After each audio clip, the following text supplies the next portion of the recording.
Hello and welcome to Running the Table, the podcast where we run through everything on the table in the world of sports. And we are here with the second part of our wild card predictions. The first part, we did the AFC. Now we're going to tackle the NFC. Tim, hit him with it. Let's run it, baby. Let us run it. The first game in the NFC slate is the Philadelphia Eagles and the Tampa Bay Buccaneers.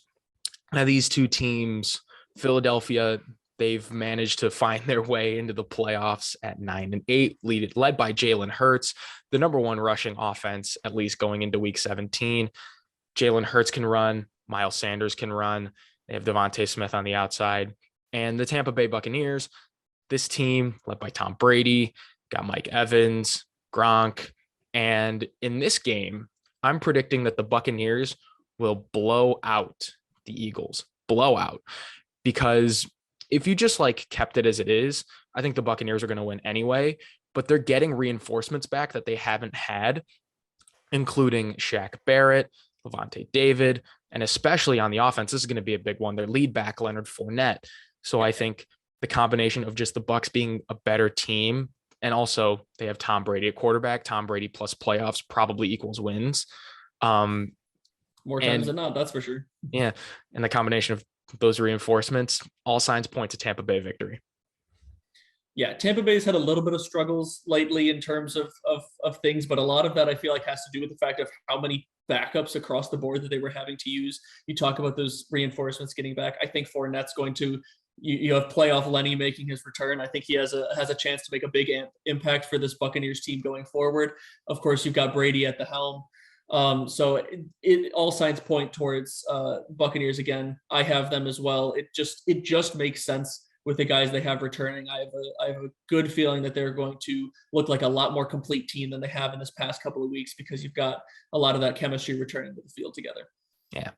After that, you have the San Francisco 49ers and the Dallas Cowboys. Tim, we already know your pick in this game because we have discussed that in the NFL hot takes video. You can go watch that. We have a video with some hot takes, some predictions for the playoffs. So Tim, we know that you're going to take the 49ers. We know that you think that Jimmy Garoppolo is going to have a very, very good game, and you can elaborate a little bit on that. But I am going to pick the Dallas Cowboys in this matchup because I think the way Dallas matches up against San Francisco, I think they just match up really well in general. Dallas has the highest scoring offense in the league. And I think San Francisco will do their best to limit, but not stop that offense. And I think Dallas's defense matches up really well versus San Francisco's run game, which is what they do really, really well. And I know you have your hot take, but I have my doubts about Jimmy G carrying the San Francisco 49ers through the air. I really don't think that this is a team built to play from behind. I mean, they're hot. They can surprise you, and I think they can win. Do I think it's going to happen? No. Give me the Cowboys, as much as it pains me to say. Yeah, I definitely understand those doubts. You're not the first person to have doubts about Jimmy Garoppolo, especially dealing with that thumb injury. But the big thing for me is I don't think they're going to be playing from behind. I think the 49ers take the jump out first on the Cowboys and are able to use a little bit of that run game. I don't expect Mitchell to have like a 100-yard, 150-yard game, but I expect him to get enough production that will open up some of that passing game for Garoppolo. So that way he has the ability to spread it out to a couple of different guys. Obviously, your main targets being Samuel and Kittle. But there's something about this matchup where I just see Garoppolo coming out and just tossing the ball around the field and seeing what the 49ers can do. And of course, the thing to note is the fact that out of all the wild card games so far, this one is the one that has the closest line at -3 for the Cowboys. That's true. But that's true. So you have a lot of people who have at least some doubts in the Dallas Cowboys. But well, a lot of pundits are saying that out of all of the NFC matchups, that this is going to be the one that's most likely to end up in an upset. And I mean, I see that, but that's why this is so fun, because anything can happen. The regular season goes out the window and it's playoff time. But now let's move on to the final, the Monday night matchup, the Arizona Cardinals versus the Los Angeles Rams, a NFC West showdown. The previous matchup, these two teams split, Arizona taking the first game and the Rams taking the second. Now, this is you can flip a coin for this one. It is so up in the air with these two teams. But I'm going to make a prediction here that I think the Cardinals are going to win the rubber match. And here's why. I said in the AFC video that my rule of thumb, a pretty decent rule of thumb to follow, is the team that has better quarterback play and makes less mistakes usually wins the game. And when it comes to quarterback play, I like Kyler Murray better than Matthew Stafford, mainly because Matthew Stafford makes way more mistakes than Kyler Murray. In the last 4 games, Matthew Stafford has thrown 8 picks. Kyler Murray has not turned the ball over very often. And following that rule of thumb, I mean, you can flip a coin, but even without DeAndre Hopkins, I'm going to take the Arizona Cardinals here. And that's perfectly fair. If we base this off of the first matchup, I would say that the Cardinals have a significant edge over the Rams here. But the Cardinals season has changed so much throughout the course of like the last like 10 or so weeks.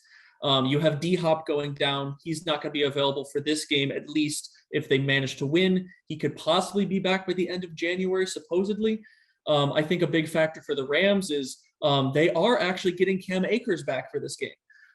So that's going to be a surprise to see how he might look, because of course he hasn't been able to play all season due to that Achilles injury. Well, Cam Akers, he did play a little bit in week 18, but he was just limited. And they kind of just testing the waters and whatnot to see how he felt. But I think he's going to be back at full force this game. Yeah.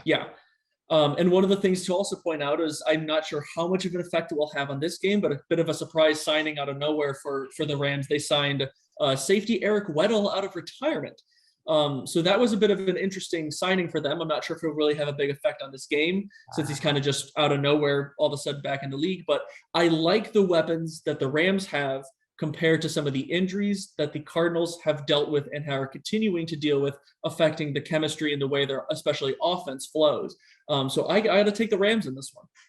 Yeah, and that's the difference in opinion here, you know? There's really no right. There's a lot of different ways of reasoning. There's no right answer. There's no good way to call this one. So, and I mean, like I said, anything can happen. That's what makes it fun, and I can't wait to watch these playoff matchups. But we did the AFC predictions in the last video, got NFC predictions right here. This is what we just did. We will be doing predictions every week up until the Super Bowl, and we will have other content coming at you, including regular season awards and anything else you might want to see. You have a video suggestion, drop it in the comments below. But until next time, like and subscribe for more Running the Table content, and we out.